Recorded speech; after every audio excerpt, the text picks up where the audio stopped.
niyo ba kung bakit napaka-successful ng grupong SB19?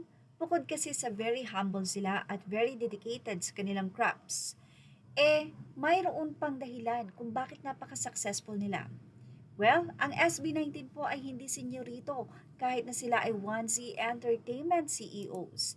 Sila po mismo ay tumutulong sa kanilang mga staff. May sari-sarili silang gawain. Hindi sila yung pabosi.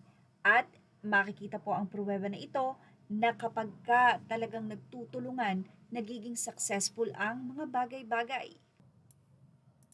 Makikita ang tulungan ng grupo.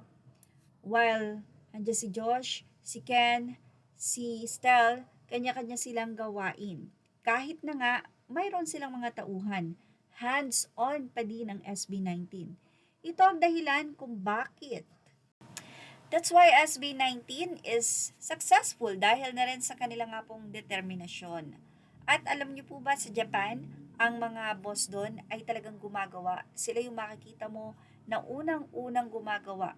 Kaya naman, ang kanilang mga trabahador ay nakatingin at nakasunod. Sabi nga, be a good example, be a good leader. And that's what SB19 is. Kaya naman ang mga staff nila, sobrang babait din because of their boss na hindi lang mababait, kundi makikita mo ang kanilang nga pong dedikasyon. At dahil dyan, ayan, limpak-limpak na awards ang kanilang nakukuha. Ang SB19 po ay napakaraming awards ngayong 2025 at 2025 lang yan na halos nasa 200, hindi pa po kasama dyan ang 2024 at actually may mga hindi pa nga po nailista rito ayon sa mga fans. What an achievement! Grabe talaga. At isa na nga ang SB19 sa maituturing natin na may highest paid na Pinoy pop. Especially, hindi lang dito sa Pilipinas, pati sa ibang bansa. Kaya naman, napakadami man ang gustong kumuha sa SB19, pero sometimes siguro, hindi na afford yung kanila nga pong talent fee. And it's because, karapat-dapat naman dahil na rin sa effort na kanilang ginagawa. And it's because of the awards.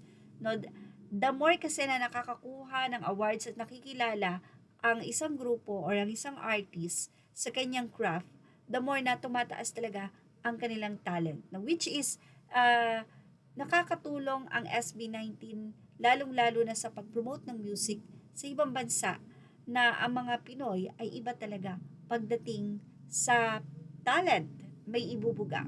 Like ang kanilang song na Mapa na talagang hinangaan sa buong mundo. Well, yan ang ating showbiz top update. Images are all credit to the rightful owners. Please like, share, and subscribe. Thank you for watching.